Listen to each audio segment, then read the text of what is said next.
हरे कृष्णा। हरे कृष्ण माता जी, सादर प्रणाम। सादर प्रणाम। हरि बोल हरि बोल।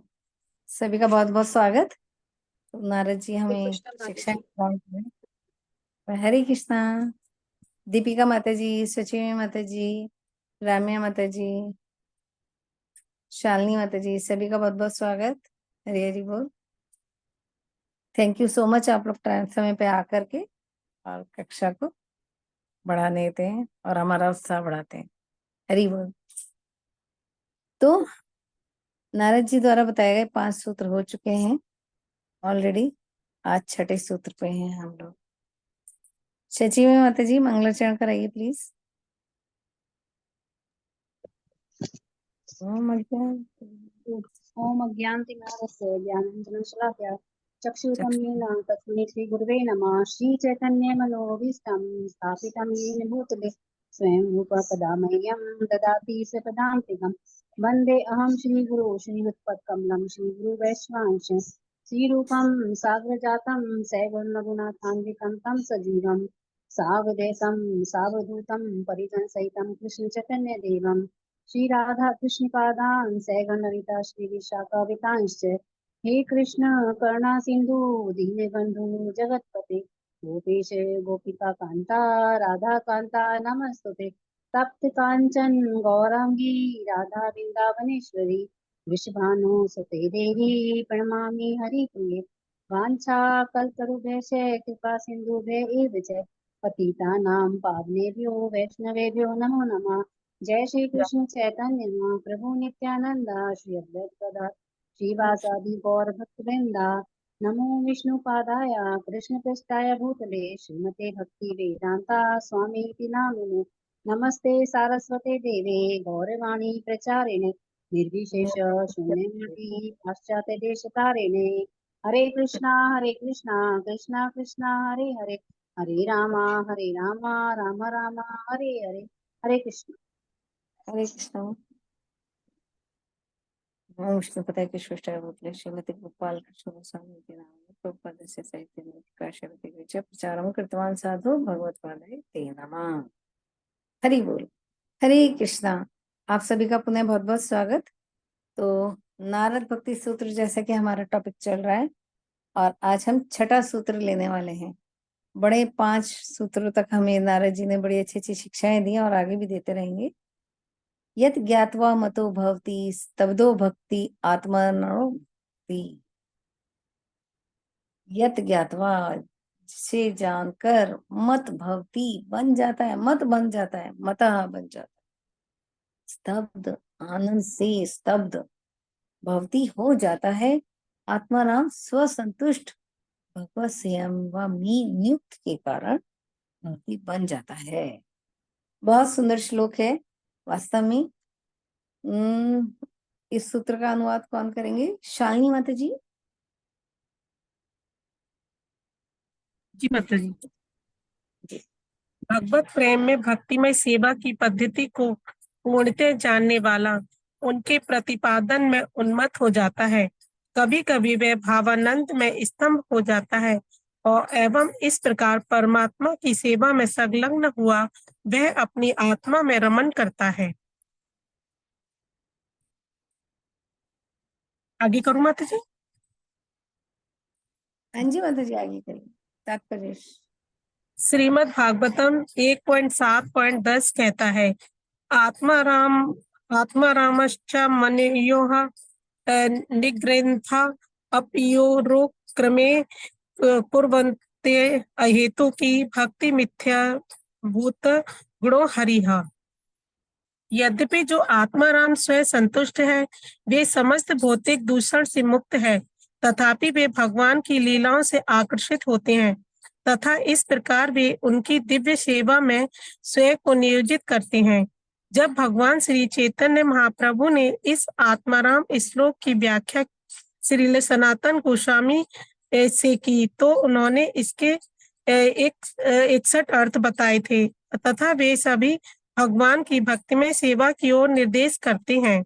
भक्तिमय सेवा में कोई कैसे उन्नत होता है, इसका बड़ा सुंदर वर्णन श्रीमद् भागवतम 11.2.40 में किया गया है।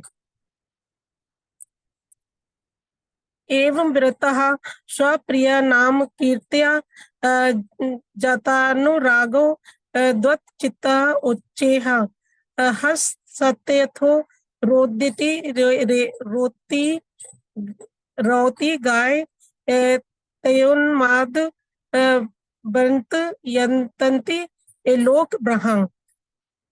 पूर्ण कृष्ण भावनामृत में भगवत भक्तिमय सेवा में संलग्न व्यक्ति भगवान श्री कृष्ण का पुण्य नाम सुनकर व जपकर स्वतः ही आनंद विभोर हो जाता है।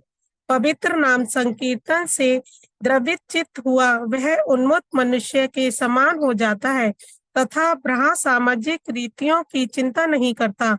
अतः वह कभी हंसता है, कभी रोता है, कभी जोर से चिल्लाता है, कभी गाता है और कभी नृत्य करके स्वयं को भूल जाता है। ये भक्तिमय सेवा में उन्मुत्तता के लक्षण है। यह स्तर जिसे आत्माराम स्तर कहते हैं तभी संभव है जब भगवान अपने भक्त की उन्मत्त भक्तिमय क्रिया के लिए उस पर अपनी कृपा करते हैं। यह सर्वोच्च सिद्ध है क्योंकि शुद्ध भगवत प्रेम की प्राप्ति के बिना इस स्तर तक नहीं पहुंचा जा सकता। हरे कृष्णा माता जी, बहुत बहुत धन्यवाद। रम्या माता जी, आप करेंगे। हरे कृष्ण माता जी। न औपचारिक धार्मिक अनुष्ठान, आर्थिक उन्नति, इंद्र तृप्ति और न ही मोक्ष की इस प्रेम कृष्ण प्रेम के मधुर स्तर से तुलना कर सकते हैं। श्री चैतन्य चरितामृत आदि लीला 7.97 में इस पूर्ण अंत तथा उन्नत के स्तर के वर्णन में इसे ब्रह्म ज्ञान के आनंद से माता भी जी आवाज कहीं बहुत कम आ रही है अधिक कृष्ण माता बढ़कर जी। बताया गया है। रम्या माता जी, भगवान माइक श्री जरा दूर है, चैतन्य इनका आवाज महाप्रभु बहुत कम आ कहते रही है, हैं कि समझ नहीं आ रहा। भक्ति भगवत प्रेम का क्या माता जी माता जी आपका आवाज माइक जरा दूर है, अब आ रहा है आवाज बहुत सही? कम आ रही है। अब आ रहा है सही? हाँ जी, हाँ, अब अब सही आ बोल रहा है। रहे हो। हाँ माता जी, जी फोन को फेस के आगे रखिए तब बोलिए। स्तर के वर्णन में इसे ब्रह्म ज्ञान के आनंद से भी कहीं अधिक बढ़कर बताया गया है। भगवान श्री चैतन्य महाप्रभु कहते हैं कि भक्ति भगवत प्रेम का आनंद इतना व्यापक है कि वह ब्रह्मों के ज्ञान के अनु आनंद की तुलना में एक महासागर के समान है। सभी वैदिक शास्त्रों में भक्ति में सेवा में उन्मत्तता के स्तर को सर्वोच्च सिद्ध स्तर कहा गया है। वह साधारण व्यक्तियों भक्तों द्वारा प्राप्त नहीं है। सिद्धि की अवस्था में व्यक्ति का हृदय द्रवीभूत हो जाता है तथा वह भगवान के चरण अरविंदों की प्राप्ति में अधिक से अधिक आसक्त हो जाता है। भक्ति में सेवा के मार्ग के महान आचार्य श्रील रूप गोस्वामी ने इस अवस्था की व्याख्या इस प्रकार की है। यद्यपि पागल के ही समान दिखता है तथापि भक्तिमय सेवा में आनंद विभोर व्यक्ति इस सब के भौतिक अर्थ में पागल नहीं होता। यह उन्मत्त का आनंद भगवान की अलादनीय शक्ति का प्रकाश होता है। भगवान की विभिन्न शक्तियां हैं जिनमें से एक है अलादनीय शक्ति, उनकी अतरंगा आनंद शक्ति। इस शक्ति से कुछ परिचय प्राप्त व्यक्ति की ही ऐसी उन्मत्तता का आस्वादन कर सकता है। वेदांत सूत्र 1.1 में 1.1 कहता है, आनंदमयो अभ्यासता। भगवान स्वभाव से ही सदा आनंद में है। भगवान की यह आनंदमयता उनकी अलादनी शक्ति के कारण है। हरी बोल माता जी, धन्यवाद। हरे दीपिका कृष्णा। माता जी,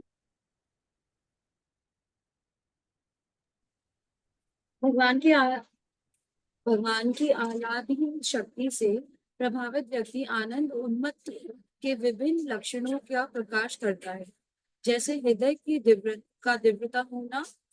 होना, हंसना, रोना, कंपना एवं नृत्य करना।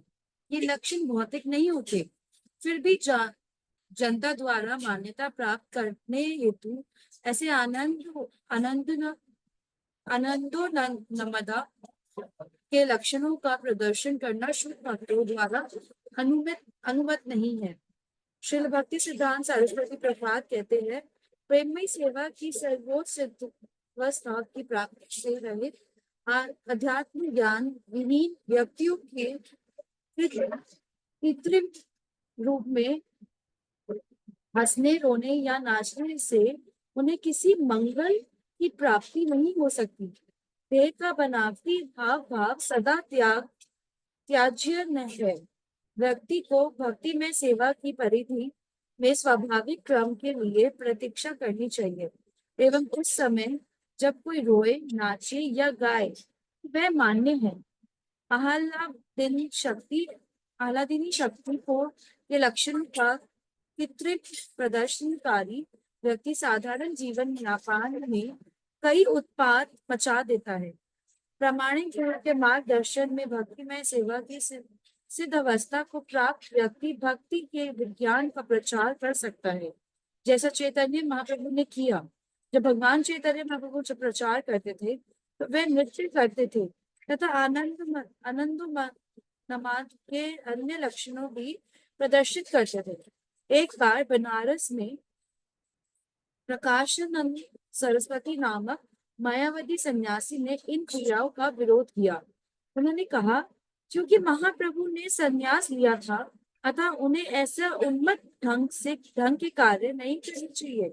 महाप्रभु ने बताया कि उन्मत्तता के ये लक्षण हरे कृष्ण मंत्र का जाप करने से स्वतः ही उत्पन्न हुए थे एवं इसे देखकर उनके गुरु ने पूरे विश्व में उनको प्रचार करने का आदेश दिया था। प्रकाशानंद से बात करते हुए भगवान चैतन्य महाप्रभु ने हरि भक्ति सुधोदय 14.36 से एक महत्वपूर्ण श्लोक उद्धृत किया। त्वत् साक्षात करण आह्लाद विशुद्ध अब्धि स्थितस्य में सुखानि गोष्पदयांते ब्राह्मण्यापि जगत गुरु। मेरे प्रिय स्वामी, हे जगत के नाथ, क्योंकि मैंने आपको प्रत्यक्ष देख लिया है अतः मेरे दिव्य आनंद ने एक महासागर का रूप लिया है। अतएव अब मैं निर्विशेष ब्रह्म ज्ञान के आनंद को गाय के बछड़े के खुर में रखे जल के समान मानता हूँ। अतः जो भक्ति में सेवा के सिद्ध अवस्था तक पहुंच जाता है वह इतना तृप्त हो जाता है कि उसे और कुछ अधिक पाने की इच्छा नहीं रहती तथा इस प्रकार वह सदा शुद्ध भक्ति में सेवा में संलग्न रहता है। हरे कृष्ण। हरे कृष्णा। बहुत बहुत धन्यवाद माता जी। हाँ, तो सूत्र नंबर 6, यद ज्ञात्वा मतो भवति तबदो भक्ति आत्मरो भक्ति। तो भक्ति बन जाता है। सबसे पहले हमने सूत्र नंबर 5 में हमें भगवान नारद मुनि ने क्या बताया था? उत्साही बने रहने पे 6 भक्ति के कौन से कार्य करने हैं और 6 कौन से नहीं करने हैं। ये जो भक्ति के अनुकूल प्रतिकूल उन कार्यों का वर्णन किया था। किसके कोट किया था? श्रील रूप गोस्वामी की से। तो गुरु रूप गोस्वामी ने बताया, उन्हें हमें यहाँ पर प्रभुपाद जी ने कोट किया था। उत्साही बने रहने का हमें क्या दिया था? ज्ञान दिया था। अब वो कहते हैं, अब यहाँ पर 3 चीजें बता रहे हैं, 3 चीजें और जो भक्ति में लगता है। सबसे पहले आप देखिए, मता भवती। मता मीन्स क्या होता है? कोई बता सकता है?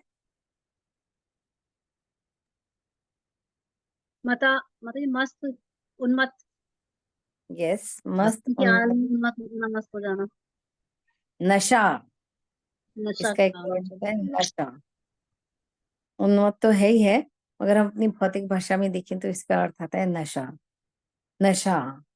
जब तक हमारे पास हरे कृष्ण आंदोलन नहीं था, इस्कॉन नहीं था, श्री प्रभुपाद नहीं आए थे, तब तक यहाँ के लोग कौन कौन से नशे करते थे बताइए?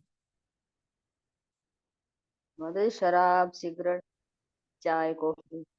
वेरी गुड, बिल्कुल सही।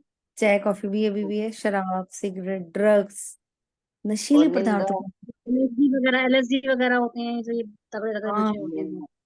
नशा इन्हीं का प्राइवेसी माना जाता, इन्हीं का प्राइवेसी माना जाता था। किंतु हरि कृष्ण आंदोलन आने के बाद से जो ये वर्ड है मतहा, उन्मत्त, नशा, ये किसका प्राइवेसी मानने लगे? हरे कृष्ण आंदोलन का। ठीक है। अब हुआ क्या था, जब प्रभुपाद अमेरिका गए तो तभी प्रभुपाद ने ये महामंत्र दिया। तो तभी एक पिक्चर आई थी, किस किस को याद है? दम मारो दम, हरे कृष्ण, उसमें मंत्र भी था, हरे कृष्ण हरे कृष्ण। मिट तब जाएगा। ये मतलब ये इस पे वो उठा था ना कि ये मतलब नशा करते हो, हरे कृष्ण महामंत्र बोलते हैं, तो प्रभुपाद ने कहा था कोई बात नहीं, हरे कृष्ण महामंत्र तो बोल रहे हैं ना। बोल रहे हैं। तो ये इससे ना बड़ी छवि खराब हो गई थी, इस दम मारो दम और हरे कृष्ण हरे राम से बड़ी हमारी संस्था की छवि खराब हो गई कि क्या है, क्या इस्कॉन वाले भी ऐसे ही नशा करते हैं और ऐसे ही मस्त रहते हैं? हाँ, ये मस्त रहते हैं, हाँ ये नशे में रहते हैं, ये उन्मत्त रहते हैं, सारा दिन नाचते हैं, गाते हैं, रोते हैं, इनमें अष्टविकार आते हैं। क्या करते हैं? ये नशा करते हैं ना। तो ये बिल्कुल सटीक गाना बना है इनके ऊपर, दम मारो दम मिट जाएगा, हरे कृष्णा हरे राम, बोलो सुबह शाम। तो ऐसे करके इन्होंने गाना बनाया। तो शिल प्रभुपाद, ठीक है भाई, शिल प्रभुपाद जब कहाँ गए थे, अमेरिका, तो उन्हें भी इन सब कठिनाइयों का सामना करना पड़ा। वो भी ऐसे ही हिप्पियों के बीच रहे, उन्हें भी वहां यही सब जो ये ड्रग्स लेते थे, नशा करते थे, इनके बीच में, क्योंकि प्रभुपाद के पास पैसे नहीं थे। अब पैसे नहीं थे तो क्या था कि प्रभुपाद ने सस्ती से सस्ती जगह ढूंढी और वहां पर देखा।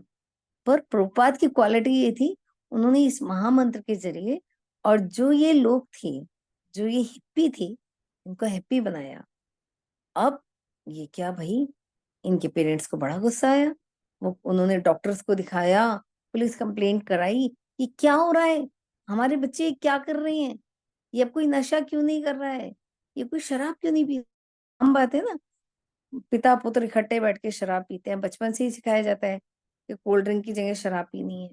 हमारे यहाँ तो कोल्ड ड्रिंक भी हम लोग हरे कृष्णा वाले नहीं पीते, और ये कोल्ड ड्रिंक की जगह शराब भी। तो बड़ा इसका हुआ प्रपात को। तो इस संस्था से ये बात मिटते मिटते मिटते 25 साल लग गए कि ये संस्था नशा नहीं करती, ना कोई नशा बेचती, इसके नाम में नशा है। ये जो हरे कृष्ण है, इसमें अपना नशा है। तो यही ये बता रहे हैं हमारे नारद मुनि नशे के बारे में। और स्तब्ध रह जाता है। स्तब्ध क्या रह जाता है? जो सुनता है इस नशे के बारे में वो स्तब्ध रह जाता है। क्या है भाई? तो कैसे भाई, ये क्या वास्तविकता है? जो आता है वो स्टार्टिंग में खूब खूब जोर शोर से क्या करता है, मस्त होता है, कीर्तन में होता है मस्त। जो कहोगे प्रभु जी वो कर दूंगा, मैं तो आपका दास का दास का दास का दास दास हूँ दास हूँ, मैं झाड़ू पोछा बर्तन कटका सब कर दूंगा, आप टेंशन ना लो।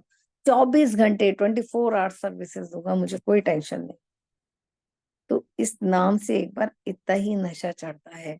और जो ये देखता है कि कोई ऐसी व्यक्ति भक्ति में सेवा में कर रहा है, इतना सब कार्य कर रहा है, तो क्या होता है, संतुष्ट हो जाता है, वो स्तब्ध रह जाता है, ये क्या हो रहा है, ये क्या हो रहा है। अब प्रभुपाद जी क्या कहते हैं कि भगवत प्रेम में भक्ति में सेवा की पद्धति को पूर्णतः जानने वाला उसके प्रतिपादन में उन्मत्त हो जाता है। मतलब अब भगवत प्रेम है, ये हमने फर्स्ट उसमें भी पढ़ा था, 9 सोपान है। सबसे ऊपर श्रद्धा साधु संग से स्टार्ट होता है, और सबसे ऊपर क्या है, भगवत प्रेम। अब भगवत प्रेम तो मिल रहा है, किंतु उसमें भक्ति में सेवा भी कर, उसमें ये नहीं है कि भगवत प्रेम मिल गया, अब हम बस वो जैसे छोटा बच्चा मिल गया तो उसे लोरी गाते हुए, उसे रखते हुए उसकी केयर करने लगते हैं। नहीं, ये भगवत प्रेम के साथ साथ हम भक्ति में सेवा भी कर रहे हैं। इस पद्धति को पूर्णतः जानने वाला, ये जब पूर्णतः पद्धति को जान लिया, पहचान लिया, मान लिया, तो अब क्या होता है, वो उसके प्रतिपादन में, उसको फॉलो करने में, उसे जानने में, उस लक्ष्य को प्राप्त करने में, उसे जानकर क्या होता है, वो उन्मत्त हो जाता है, वो नशा में हो जाता है, वो उसपे नशा चढ़ जाता है। किसका? इन्हीं सब चीजों। समझ आ रही है बात? किसका नशा चढ़ा? भक्ति का। भक्ति कैसी है? नशीली। तो भक्ति का नशा चढ़ जाता है। अब आगे कहते हैं कभी कभी वो भावानंद में स्तब्ध हो जाता है। भाव, जब भक्ति होती है तो क्या आता है, भाव का स्तर आता है। भाव में क्या होता है, आगे बताया है ना। अभी हम आत्माराम का बाद में लेते, पहले हम ये वाला लेते हैं, नीचे वाला श्लोक पेज नंबर 15 पे, जो प्रभुपाद जी ने कोट किया है यहाँ पे भागवतम में से 11.2.40 कि ये कैसे करता है, उसके अंदर कौन कौन से अष्ट सात्विक विकार आ जाते हैं जब वो भाव में होता है। क्या होता है वो भाव में, कैसे हो जाता है, कैसे उन्मत्त होता है, भक्ति में, भाव में। उसे कृष्ण के नाम से, देखिए यहाँ इसे हम अगर तोड़ के करना चाहें तो हम तोड़ के कैसे करेंगे, पूर्ण कृष्ण भावना में भगवत भक्ति विषय में सेवा में संलग्न व्यक्ति कृष्ण का पुण्य नाम सुनकर, केवल और केवल नाम सुनकर, फर्स्ट स्टेज है श्रवणम, सुनकर, सेकंड है जप कर, ठीक है। अब कीर्तन की बारी है, पहले सुना श्रवण देन कीर्तन, आत्मविभोर हो जाता है पवित्र नाम संकीर्तन से, द्रवित चित्त, द्रवित चित्त मीन्स उसका जो हृदय है वो क्या होता है, चित्त मीन्स हृदय, क्या होता है, द्रवित हो जाता है। इसमें कृष्ण के लिए, कृष्ण के लिए ही सारे कार्य करना चाहता है, कृष्ण के प्रेम में द्रवित हो जाता है, और क्या होता है, उन्मत्त मनुष्य के समान हो जाता है। जैसे उन्मत्त हाथी कहते हैं, उसमें कोई अंकुश नहीं लगा सकता, ठीक है, ऐसे यहाँ उन्मत्त मनुष्य है, इसमें कोई अंकुश नहीं लगा सकता। वो बाह्य समाज की रीतियों की भी चिंता नहीं करता, उसे कोई रीतियों का, कोई मनुष्य का, किसी आडंबर का कोई भी उसे क्या नहीं है, डर नहीं है। वो क्या करता है, कभी नृत्य करता है, चिल्लाता है, रोता है, हंसता है, जोर जोर से चिल्लाता है, गाता है, जो हम सब करते हैं, जो हम सब करते हैं। देखिए कीर्तन करते हैं तो चिल्लाते हैं, नृत्य करते हैं, नृत्य करते करते एक दूसरे भक्तों को देख के हम लोग क्या करते हैं, स्माइल करते हैं, हंसते हैं। कभी कभी जब ये ज्यादा हो जाता है और हमारी बॉडी भी नहीं अलाउ करती, वो भाव स्तर नहीं है हमारा, मगर बॉडी अलाउ नहीं कर रही, कॉन्शियस अलाउ नहीं कर रही, तो हमारे रोना भी निकल जाता है, आंसू भी निकल आते हैं, हमारा वो स्तर नहीं है। मगर फिर भी क्योंकि ये नाम अपने आप में इतना द्रविण करने वाला है कि इससे क्या होता है, ये सब सात्विक विकार आ ही जाते हैं, वो स्वयं को भी भूल जाता है, और भक्ति में सेवा में उन्मत्तता का यही लक्षण है। क्या स्तर बताए हैं, सबसे पहले वो आत्माराम के स्तर पे आता है। अब जानिए आत्माराम, अब हम जानेंगे इसका थर्ड पॉइंट, आत्माराम, जो हमें प्रभुपाद जी बताते हैं ऊपर आत्माराम में। आत्माराम क्या है, आत्माराम क्या है, बताना चाहेंगे बताइए, कोई? जो जो हमारे यहाँ पे एक ही आत्मा होती है उसे आत्माराम कहते हैं ज्यादातर भौतिक जी जिंदगी के तो लोग। जी माता जी, और कोई बताना चाहेंगे? मतलब जो अपनी आत्मा में रमण करता है, जो अपनी आत्मा में सची रहता है, में उसको माता जी, बाहरी चीजें सची कोई में प्रभाव माता नहीं जी, पड़ती। सची में माता जी, वेट, अनुराधा माता जी आप बताइए। माता जी जैसे आत्मा में राम बस गए, वो खुश है कि मुझे और कुछ नहीं चाहिए, वो आत्माराम हो जाता है, भगवान के उसमें हो जाता है। बिल्कुल सही माता जी, हरि बोल। अब बताइए सची में माता जी।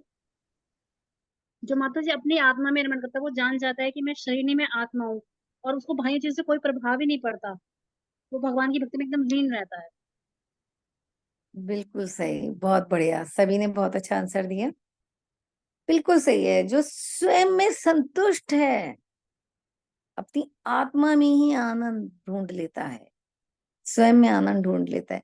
मृग की कथा सुनी है, मृग के अंदर से खुशबू आती है, मृग के पास खुशबू आती है, और वो क्या करता है, कस्तूरी चारों ढूंढता तरफ, है, कस्तूरी ढूंढता है, कस्तूरी इसके अंदर ही होती है।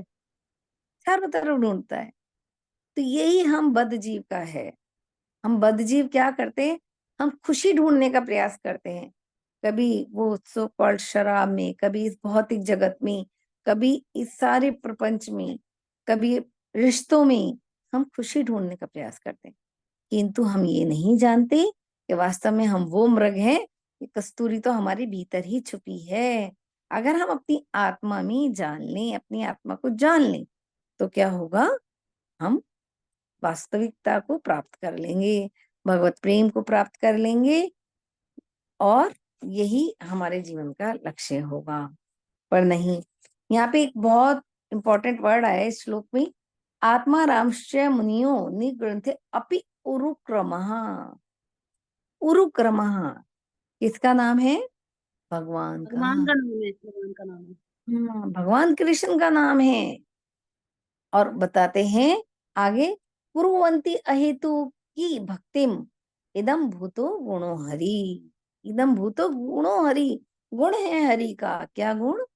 अगर आप उनकी कुर्वन्ति करते हो, अहेतु की भक्ति, अहेतु की भक्ति अगर आप उनकी करते हो, तो जो कृष्ण के गुण हैं वो इतने दिव्य और इतने आकर्षक है, आप उस आत्मा राम को प्राप्त कर ही लोगे।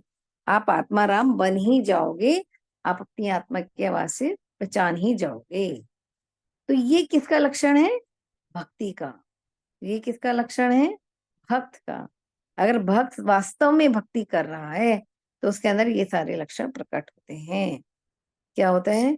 कृष्ण के नाम में, कृष्ण के गुण में, कृष्ण की लीलाओं में क्या होता है? आनंद, आनंद उत्पन्न हो जाता है उससे। और आनंद उत्पन्न होके उसे इस भौतिक जगत से अनुराग उत्पन्न हो जाता है। वो इस भौतिक जगत को भूलना जाता है। वो इस भौतिक जगत की परवाह भी नहीं करता। हंसता है, रोता है, गाता है, नाचता है, कूदता है, सब कुछ करता है। उसे ये मतलब नहीं है। अब आप कहते हो ना, कभी कभी हम जब स्टार्टिंग में आए थे तो हम क्या करते थे, तिलक लगता था हमारे माथे पे, तिलक लगाते हैं तो तिलक को लेकर हम इधर उधर नहीं जाते थे। आज भी कई भक्त ऐसा करते हैं, तिलक लगा हो तो हम अपने ऑफिस में भी नहीं जाते। ऐसा कर सोचते हैं कि लोग मजाक उड़ाएंगे। वास्तव में सच है, लोग मजाक उड़ाएंगे, बिल्कुल उड़ाएंगे, किंतु जो ये उन्माद वाला व्यक्ति है, ये क्या होता है, ये ऐसा नहीं करता। इसे कोई भी परवाह नहीं होती कोई क्या कहेगा क्या नहीं कहेगा। ये स्तर कौन सा है? ये स्तर भाव का है। ये स्तर भाव का है। इस संदर्भ में श्रील प्रभुपाद एक कथा कोट करते थे। एक बार हरिदास ठाकुर जा रहे थे, रास्ते में एक सपेरा वहीं बैठा अपनी बीन बजा रहा था, और जो उसका सांप था वो नृत्य दिखा रहा था, सांप डांस कर रहा था। अब जब हरिदास ठाकुर के साथ उनके दो पार्षद भी थे, उन्होंने देखा तो वो तो देख रहे हैं नृत्य और मस्त हो रहे हैं, किंतु जब हरिदास जी ने देखा तो हरिदास जी को क्या हुआ, सात्विक विकार हो गया, भाव उत्पन्न हो गया, अनुराग उत्पन्न हो गया। उन्होंने उनको कालिया दमन वाली लीला का स्मरण हो गया। जब कालिया का स्मरण हुआ कि कृष्ण भी इस तरह कालिया नाग के ऊपर नृत्य कर रहे हैं, तो उन्होंने क्या करा, उन्होंने भी वैसा ही विकार उत्पन्न कर लिया। अब जो लोग वहां खड़े थे वो सपेरे का नाच छोड़ करके हरिदास ठाकुर को प्रणाम करने लगे। कोई उनकी प्रशंसा कर रहा है, कोई प्रणाम कर रहा है, तो ऐसे ऐसे कर रहे हैं। तो कुछ भीड़ तो ऐसे कर रही है, किंतु एक दो जो धूर्त ब्राह्मण थे वो वहीं खड़े थे। अब जब वो वहीं खड़े थे तो उनके मन में आए, ये क्या, ये सब इन्हें कर रहे हैं प्रणाम, चलो हम भी ऐसे ही करते हैं। तो उन्होंने भी क्या किया, ऐसे ही नकली का, जैसे कृष्ण नृत्य करते हैं ऐसे ही डांस और ये सब स्टार्ट कर दिया। जैसे स्टार्ट किया तो लोगों ने क्या किया, भीड़ ने उन पे पत्थर बरसा दिए, उन्हें मारना चालू कर दिया।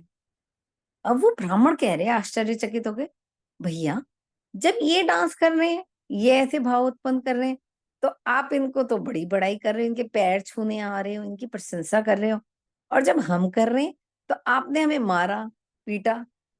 तो कहते हैं ये शुद्ध है, इनका स्तर शुद्ध है, इनका भाव शुद्ध है। कैसे? अगर अभी हम इनके आगे डंडा लेके जाएं तो इन्हें ये नहीं पता चलेगा कि मेरे आगे डंडा आ रहा है, मेरे सामने एक डंडा आ गया, मेरे सामने क्या हुआ, लोग मुझे पत्थर मार रहे हैं। इन्हें कोई भाव में इनकी, इनके जो लीला श्रवण हो रहा है उसमें कोई भी बाधा नहीं आएगी। किंतु आपके आगे डंडा आ गया तो आप एकदम से चिल्ला पड़े कि क्या कर रहे हो, मुझे क्यों मारने आ रहे हो। तो ऐसा होता है। इस संदर्भ में एक बार प्रभुपाद जी बताते थे, प्रभुपाद जी ऐसे व्याख्यान कर रहे थे एक श्लोक का, तो ऐसे बैठे बैठे वो इसी श्लोक के ऊपर लीला कर रहे थे, तो ऐसे ही बता रहे थे। तो एक भक्त खड़ा हुआ और उसने क्या किया, ऐसे ही विकार उत्पन्न करना शुरू कर दिया। प्रभुपाद ने धीरे से अपने शिष्य को बुलाया, इसे डंडे से मारो। प्रभुपाद ने कहा इसे डंडे से मारो। अब शिष्य मतलब प्रभुपाद को तो गुस्सा आया उस टाइम पे, भाई ये क्या कर रहा है, भगवान की मतलब नकल कर रहा है। प्रभुपाद जी को गुस्सा जल्दी से नहीं आता था, मगर फिर भी वो क्या करते थे, लीलाएं करते थे। किस लिए कि वो ये बताते थे कि भाई कोई ऐसी गलत हरकत कर रहा है तो उसका हमें आगे चल के कैसे हमें उससे बचना है, कैसे हमें उसे बचाना है कि वो गलती कर रहा है। तो प्रभुपाद जी ने कहा इसे मारो। अब वो शिष्य को तो समझ नहीं आया प्रभुपाद जी क्या करे, वो तुरंत जाके डंडा ले आया। वो तुरंत जाके डंडा ले आया। अभी वो डंडा लाया था और उसने उसके आगे लहराना शुरू किया। जैसे उसने वो डंडा दिखाया, अरे अरे अरे क्या कर रहे हो भैया, मुझे कुछ नहीं हुआ, मैं सही से बैठा हूँ। वो शिष्य बैठ गया, वो भक्त बैठ गया। क्या होता है जब नए नए भक्ति में आते हैं ना, तो बड़ा उछलते हैं, बड़ा कूदते हैं, बड़ा दिखाते हैं कि भाई ये क्या है, क्या कर रहे हैं। तो वही प्रभुपाद जी बताते हैं कि जो स्तर है ना, ये बड़ा, जो ये भाव का स्तर है, ये बड़ा अंदरूनी बात है, अंदर का बात है कि हमें कैसे अपने विकार प्रकट करने, किसके आगे करने। चैतन्य महाप्रभु ने इस धराधाम पे ये विकार उत्पन्न करे, ठीक है। अष्ट विकार भाव कैसे, वो झारखंड के जंगलों में जा रहे हैं, रोते हुए जा रहे हैं, हंसते हुए जा रहे हैं, कीर्तन करते हुए जा रहे हैं, जोर जोर से चिल्लाते हुए जा रहे हैं, हरे कृष्णा हरे कृष्णा। तो ये एक और यहाँ पे वो आया है ना, प्रकाशानंद का भी आगे जिक्र आया है पेज नंबर 16 पे। तो प्रकाशानंद भी कहते हैं उनसे, इससे चैतन्य महाप्रभु से क्या कहते हैं कि भाई ये क्या है, तुम ये सब क्या करते हो, मायावादी हैं प्रकाशानंद जी। और वो क्या कहते हैं, वो विरोध कर रहे हैं महाप्रभु की लीलाओं का। तो वो कहते हैं भाई मेरे गुरु ने मेरी इन्हीं लीलाओं को देख के, इन्हीं लीलाओं के माध्यम से मुझे क्या कहा, तुम प्रचार करो, मुझे और कुछ नहीं आता, मुझे वो कलाएं नहीं आती, पानी पे चलना, सबको करना, तो मैं ये सब नहीं कर सकता। मैं क्या कर सकता हूँ, मैं केवल अपनी इन्हीं क्रियाओं के माध्यम से भक्त बना सकता हूँ और भक्त बन सकता हूँ, केवल इन्हीं क्रियाओं के। किन क्रियाओं के माध्यम से, कृष्ण नाम को जपना, कृष्ण नाम का उच्चारण करना, कृष्ण की नित्य सेवा करना, कृष्ण की लीलाओं का स्मरण करना, इन 4 अवस्थाओं में। अगर मैं ये 4 अवस्थाएं करता हूँ तो भैया मेरे तो गुरु ने ऐसा कहा है कि भाई तू तर जाएगा, मैं वही कर रहा हूँ। तो चैतन्य महाप्रभु ने ये जो आत्माराम वाला श्लोक है, सबसे पहले किसे समझाया था, यहाँ पे तो बताया ना सनातन गोस्वामी को, सबसे पहले उन्होंने सार्वभौम भट्टाचार्य जी को समझाया था। उसके बाद सनातन गोस्वामी को तो उन्होंने 61 इसके तात्पर्य कि भगवान गुरु कर्मा कौन है, क्या है, कैसे प्रेममयी सेवा से, कैसे इन बनावटी झंझटों से बचा जा सकता है, कैसे हम भक्ति में उन्मत्त होंगे। ये सब किसने बताया हमें, ये सब हमें कौन बता रहे हैं, चैतन्य महाप्रभु। अब इसमें आता है आगे 3 प्रकार के आनंद बताए गए हैं। प्रभुपाद जी ने इसमें 3 प्रकार के आनंद बताए गए हैं, ठीक है। सबसे पहला आनंद बताया उन्होंने, जड़ आनंद। जड़ आनंद, जड़ आनंद मीन्स जड़ आनंद। जड़ क्या है, ये भौतिक भौतिक समाज, ये भौतिक प्रकृति क्या है, जड़ है। वास्तव में हम क्या करते हैं, इसी में आनंद ढूंढने की चेष्टा करते हैं, इसी में हम आनंद की खोज करते हैं, और वो हमें कहीं कहीं मिल भी जाता है, किंतु परंतु वो क्षणिक होता है। आज किसी की शादी है, आज घर में नई कार आई है, आज मेरा बर्थडे है, आज मेरे यहाँ कुछ है, पुत्र रत्न की प्राप्ति हुई है, किंतु ये सब क्षणिक होते हैं। धीरे धीरे धीरे धीरे गाड़ी में डेंट पड़ गया, और शादी के बाद लड़ाइयां स्टार्ट हो गई, पुत्र हुआ तो आगे चल के उसने ध्यान नहीं रखा। बहुत सारे ऐसे परंतु किंतु होते हैं कि हम इस जड़ में ढूंढते हैं, जड़ समाज में ढूंढते हैं, और वो क्या होते हैं, वो वास्तव में आनंद नहीं होते, वो अट्रैक्शन होता है। वो क्या होता है, उसे हम अट्रैक्शन का नाम दे सकते हैं कि हम उससे एक बार अट्रैक्ट होने के बाद हम ये देखते हैं कि भाई हमें ये अच्छा लग रहा है, हमारी आंखों को अच्छा लग रहा है। दूसरा आनंद बताया है ब्रह्मानंद। ब्रह्मानंद क्या होता है, वही आत्माराम की अवस्था। आत्माराम की क्या डेफिनेशन है, वो हमने जो आपको आगे बताई। आत्माराम की अवस्था मीन्स आत्मा का ज्ञान होने के बाद मैं आत्मा हूं, हम आत्माराम बन जाते हैं। मैं कोई भी कार्य कर रहा हूँ आत्मा के स्तर पे कर रहा हूँ, किंतु परंतु हमें स्पष्ट ज्ञान नहीं होता इसका, आत्मा का परमात्मा का, न पूर्ण तरह हमें भेद पता है। ठीक है। और अभी क्या होता है, बस क्या है कि संसार के दुखों से मुक्ति मिल जाती है। संसार के जो दुख हैं, जो जैसे अभी मैंने आपको बताया कि गाड़ी में डेंट पड़ गया या कुछ है, इन सबको हम लाइट लेना स्टार्ट कर देते हैं, इन सबको हम लाइट लेते हैं। ये तो होना ही था, एक दिन पुरानी हो जाएगी, ऐसे ही होगा। अब पुत्र है, क्यों किसी से मोह रखना है, पुत्र है उसे भी तो अपनी लाइफ जीनी है, क्यों वो हमारी पास ही रहेगा। तो धीरे धीरे धीरे, हरि बोल, तो धीरे धीरे वो जो दुख है वो हमें दुख नहीं लगते, वो हमें क्या लगते हैं, वो भी क्षणिक लगते हैं। जैसे पहले जड़ानंद में हमें सुख क्षणिक लगते थे, अब हमें ब्रह्मानंद में दुख क्षणिक लगते हैं। ठीक है। अब थर्ड आ जाता है प्रेमानंद, भक्ति का आनंद। भक्ति का आनंद ये सर्वोपरि है, कृष्ण से प्रेम का आनंद। कृष्ण क्या है, प्रेम का आनंद सर्वोपरि है, इससे ऊपर कुछ नहीं है। ठीक है। प्रेम की स्थिति, और ये कैसे आएगी, भक्ति से।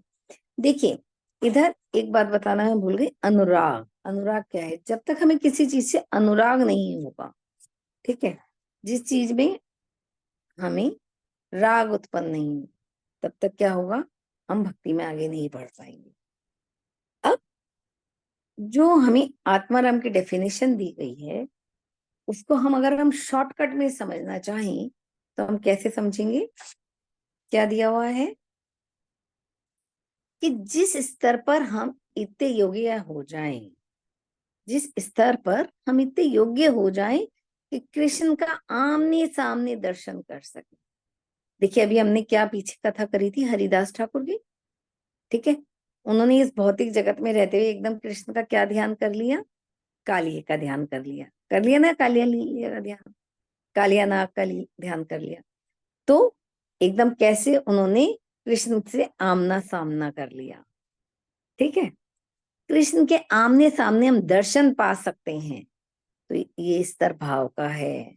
जात अनुराग, अनुराग का मतलब क्या है, बहुत ही ज्यादा आसक्ति, और ये आसक्ति कहलाती है, अगर हम इसे शॉर्टकट में समझ रहे हो, ये आसक्ति हमारी आत्माराम कहलाती।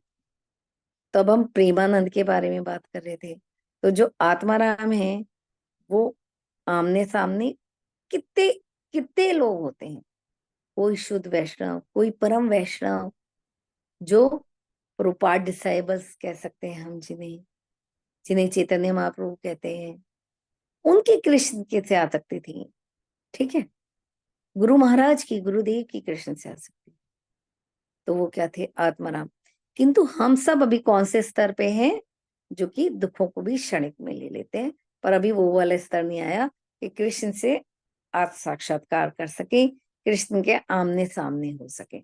अब ऐसा होता है कि कुछ भी, कोई भी लीला देखते के साथ ही हमारे अंदर ये विकार आ जाता है, अरे ये ये नहीं, ऐसे थे, कृष्ण का ऐसे था। हम पहचानने का प्रयास करते हैं बहुत कुछ, पर पूर्णतः नहीं हो पाता। ठीक है।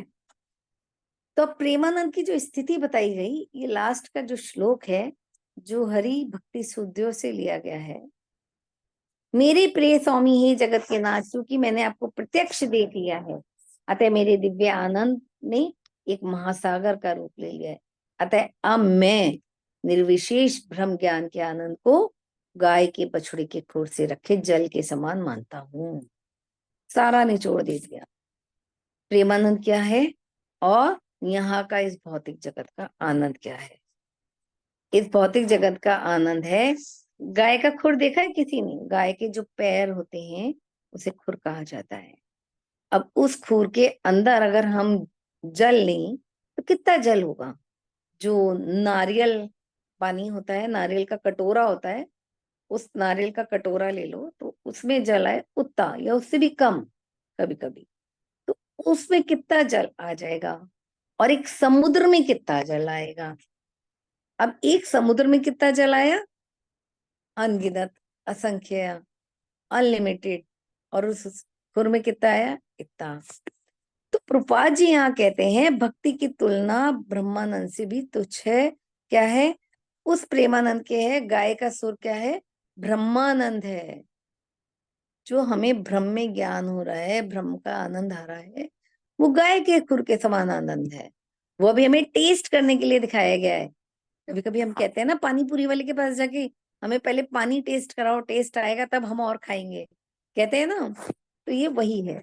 अब भक्त हो गए अब तो नहीं कहते, हाँ भक्ति में आने से पहले ऐसे ही कहते थे, पहले पानी में टेस्ट आएगा तो हम पानी पूरी खाएंगे, अदरवाइज हम पानी पूरी नहीं खाएंगे।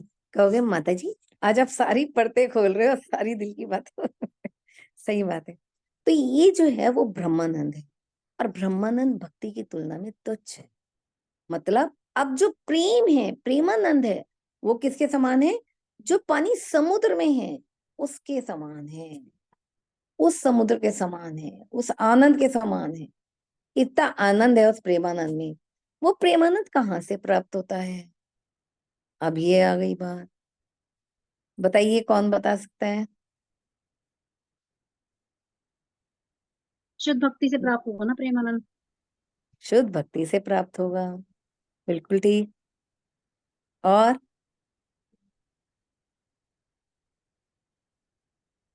और बताइए। वो प्रेमानंद भगवान की आह्लादनी शक्ति से प्राप्त होता है, जब हम उनकी पूर्णतया भक्ति में रहते हुए सेवा और भक्ति की सारी विधियों का, 9 विधियों का पालन करते हैं, तब प्राप्त होता है। जब हम भक्ति के 9 सोपानों की ओर चढ़ते हैं तब प्राप्त होता है। बिल्कुल ठीक, भक्ति से ही प्राप्त होता है। किंतु भक्ति भक्ति एक भक्ति स्टार्टिंग है, एक भक्ति एंडिंग है, एंड तो कोई है ही नहीं। और भक्ति है, और उससे प्राप्त होता है हमें क्या? प्रेमानंद। 17वें पेज पे जो श्लोक आया है, तब साक्षात कारणात् प्लाप विशुद्ध लप्ति स्थित सुखानी गोपदयन्ते ब्रह्मण्यापि जगत गुरु। क्या? कि आप साक्षात, साक्षात क्या? प्रहलाद, कर्ण प्रहलाद ऐसे विशुद्ध आनंद के सागर में स्थित हूँ। कौन है? जैसे प्रहलाद महाराज हैं, विशुद्ध आनंद के सागर में स्थित हैं। ऐसे आनंद का अनुभव करते हुए मुझे लगता है कि जो मेरा भ्रम ज्ञान है वो तुच्छ है, गाय के खुर के समान है। जगत गुरु प्रभुपाद जी यहाँ कहते हैं निर्विशेष ब्रह्म ज्ञान। तो ये है। तो ये बड़ा टॉपिक, बड़ा सिंपल भी है, बड़ा अटपटा भी है, और बड़ा रहस्यपूर्ण भी है। अटपटा ऐसे, जितना हम इसे जान जाते हैं, पहले हम कहते हैं 9 स्तर पार कर लो। क्या? श्रवणम कीर्तन विष्णु स्मरणम पाद सेवनम, ये सब कर लो, तब कहीं जाके हम क्या करेंगे? आगे चढ़ेंगे। फिर हम सोपान की तरफ आ जाते हैं, श्रद्धा साधु संग भजन क्रिया पे आ जाते हैं। फिर हम कहते हैं ये कर लो, फिर आगे चलेंगे। फिर प्रेम आने के बाद हमें ज्ञान होता है, भाई ब्रह्म ज्ञान तक नहीं, ये प्रेम की स्थिति है।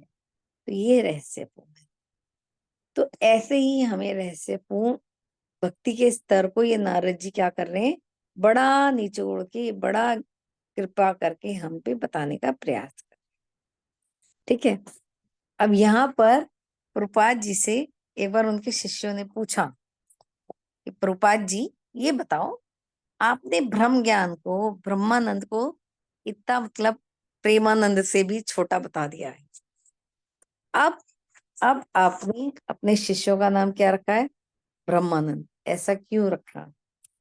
जब प्रेमानंद, सबका नाम प्रेमानंद ही रखते हैं, ब्रह्मानंद क्यों रख दिया भाई? बताइए, कोई बता सकता है? प्रभुपाद जी ने कहा परम ब्रह्म भगवान कृष्ण का नाम है। आप इसे ऐसे मत लो कि मैं ब्रह्मानंद रखा है तो मैं उसकी डेफिनेशन इस श्लोक से कोट हो रही है। ब्रह्म नाम है कृष्ण का ही, परम ब्रह्म है भगवान, तो उन्हीं के नाम पर है। तो मैंने ब्रह्मानंद नाम रखा है, तो स्टार्टिंग में ठीक रखा है। और प्रभुपाद जी के बहुत सारे शिष्य भी तो होते हैं ना, बड़ा क्या उन्मत्त, मत, नशा, कुछ भी पूछ लेते हैं प्रभुपाद जी से। तो ये तो समझ आया सभी को श्लोक? कोई इसमें कुछ कोट करना चाहेंगे माता जी?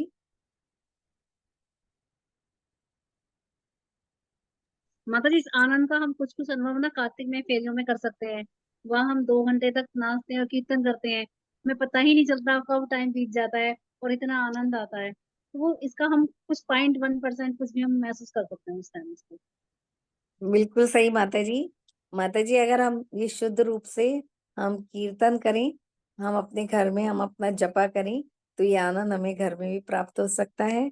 दूसरा, आ, पता नहीं आप लोगों को लगता है या नहीं, मुझे तो लगता है जिस दिन मैं क्लास, देखिए बहुत अच्छी बात है, हेल्थ इश्यूज है कुछ है, और गृहस्थ हूँ तो गृहस्थी की परेशानियां भी होती है।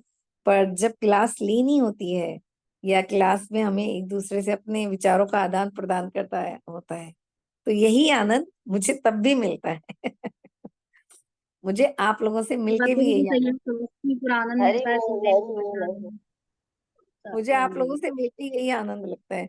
मुझे अभी लग रहा था कि भाई मैं घर में ऐसे बंद के रह गई हूँ, तो बल्कि प्रभु जी बोली तुम रेस्ट नहीं कर रहे हो आजकल और हेल्थ इश्यूज हैं और कुछ गड़बड़ हुई तो फिर क्या होगा। मैंने कहा जो होगा माता जी, देखा जाएगा इससे जो आनंद मिलेगा ना उससे आप जल्दी ठीक हो जाओगे। मैंने भी यही बोला। मैंने कहा भी ना मैं कहीं जा सकती हूँ ना आ सकती हूँ, तो मुझे अपने इस प्रेमानंद में रहने दो, जितना मिल रहा है उतना तो लूटने दो। तो कहते हैं सेम इससे ठीक विद है अपनी आप। मी। नींद से- सेम विद मी, मेरा एनर्जी लेवल भक्ति को लेके बिल्कुल डाउन हो गया था। ये नानक भक्ति हाँ, सूत्र स्टार्ट होने से ना थोड़ा सा boost एक मिल गया, एक पुश मिल गया। पुश मिल गया, बिल्कुल। तो ये पता है क्या होता है, जब हम भक्तों के संग, तभी तो बताया गया ना थर्ड स्टेज क्या है, थर्ड सोपान क्या है, भक्तों का संग भजन क्रिया के बाद। तो भक्तों का संग हम तब करते हैं जब हम जपा कर रहे होते हैं, हम हरि नाम प्रभु का संग करते हैं, हम प्रभुपाद का संग करते हैं, गुरुदेव का संग करते हैं। उस ब्रह्म मुहूर्त में कितने सारे भक्त क्या कर रहे होते हैं, हरि नाम। और अब हम आप सबका संग करते हैं, तो एक दूसरे के संग से थोड़ा सा वही, ठीक है ना। और कुछ क्विज कोई बताना चाहेंगे? किसी का कोई प्रश्न है? मैं करूं? माता जी, वो मेरे को एक चीज याद नहीं आ रही, वो उसमें बताते हैं ना जो कतरियों से दिखाते हैं कि भाव बना के दिखाते हैं कि हमें आनंद आ रहा है ऐसे, उनको क्या बोलते हैं? विशेषवादी बोलते हैं माता जी, नहीं नहीं, कुछ उनका मायावादी अलग हैं, नाम। नहीं, उनको धूर्त है, प्रपातों ने धूर्त ही बोलते थे हमेशा। पर्टिकुलर नाम होता है, कई बार आया है मुझे, इस टाइम वो नाम बिल्कुल दिमाग में नहीं आ रहा। जो चलिए। जबरदस्ती अपने हाँ प्रदर्शित हम्म, करते हैं। हम्म, अच्छा, सही कह रहे हो, सही कह रहे हो। कौन सा भाव बोलते हैं, मुझे एकदम दिमाग में क्लिक नहीं कर रहा है इस टाइम। सही कह रहे हो, सही कह रहे हो, एक मिनट को। मैं वही सोच रही थी जब से ये चल रहा था ना, मैं कहा, हाँ उसको कौन सा भाव बोलते हैं। अरे भाई, और आ भी रहा है दिमाग में क्लिक नहीं कर रहा मेरे।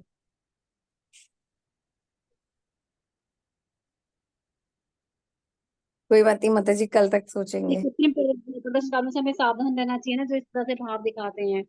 भाव दिखाते हैं, वही प्रभुपाद जी ने दो बार बताया ना कि सावधान रहने की स्थिति। एक तो जब हरिदास ठाकुर के साथ हुआ तब उन्हें कोड़े बरसाए। इनमें क्या करना है, किसी को भी आप कभी भी ऐसे देखो ना, जैसे हम वृंदावन में चलते हैं तो बहुत छदमकारी ऐसे हमें भाव प्रकट करते हुए दिखते हैं। तो क्या राधा होता है, राधा राधा राधा राधा करते हुए, ठीक है, अगर वो राधा। भाव प्रकट कर रहे हैं तो करते दीजिए, हमें अपना चुपचाप हम चलते रहे वहां से। और दूसरा, इनको हमें कुछ भी बोलना या पैसे देना या कुछ करना, हमें ऐसा सब नहीं करना चाहिए, ठीक है। इनके आगे हाथ जोड़ के आगे चल देना चाहिए, क्योंकि ये हमसे बहस करते हैं, कुछ करते हैं, तो इनसे कुछ करना भी हमारे अनुकूल नहीं है। ये छदमकारी कहलाते हैं, है ना। और बताइए कोई।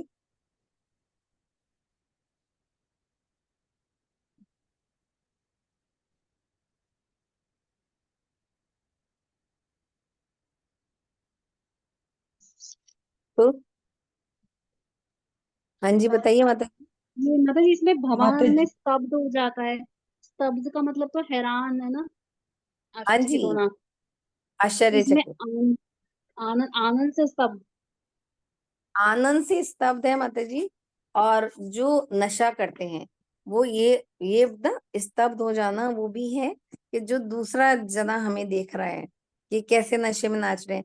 जैसे मैंने आपको अभी हिप्पियों का पेरेंट्स का एग्जांपल दिया था कि पेरेंट्स क्या हो गए थे, स्तब्ध हो गए। उन्होंने डॉक्टर्स को दिखाया, उन्होंने पुलिस कंप्लेंट करी। हिप्पीज के पेरेंट्स की बात कर रही हूँ कि मेरे बेटे ने जिसने जन्म से शराब पी है उन्हें शराब कैसे छोड़ दी, ऐसा क्या इस पे हिप्नोटाइज किया गया, ऐसा क्या हुआ, तो वो स्तब्ध हो गए। और इधर भक्तों के लिए स्तब्ध होने का मतलब ये आया है कि वो इस नशे में स्तब्ध हो जाते हैं, उन्हें अपना होश नहीं रहता। वो कितना नाचते हैं, रोते हैं, गाते हैं, उन्हें ये नहीं होश रहता कि मेरा इस शरीर का स्टेमिना क्या है, मैं कितना कर रहा हूँ। वो 24 आवर्स करते हैं। ये है।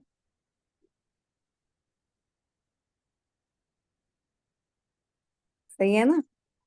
चलो मैं पूछती हूँ, ठीक है। आप भक्त बताने का प्रयास करेंगे। भक्त भक्ति में उन्मत्त हो जाता है, कैसे हो जाता है। भाई कभी वो हंस रहा है, रो रहा है, नाच रहा है, उसको कुछ होश ही नहीं है। जब हम लोग ना भक्तों के संग होते हैं, जब जैसे कुछ भी कीर्तन में है या टेम्पल में हो रहा है, तब हम लोग जो है उस तरीके की स्टेज पर आ जाते हैं। हाँ, बिल्कुल हंसता नाचता गाता है, माता जी ने बिल्कुल ठीक बताया है। हाँ, और की परवाह नहीं करता। जैसे हरि हम बोल। कार्तिक की प्रभात फेरी हो रही है उसमें है, या हम जैसे अभी जगन्नाथ जी की हमारी यात्रा हुई थी, या जगन्नाथ जी को हमने विदाई दी थी, उस स्टेज पर सभी लोगों का यही भाव रहा था। बिल्कुल सही, बिल्कुल सही। हरि बोल। जय हो। बहुत बहुत धन्यवाद आप सभी का। हरे कृष्णा सभी को।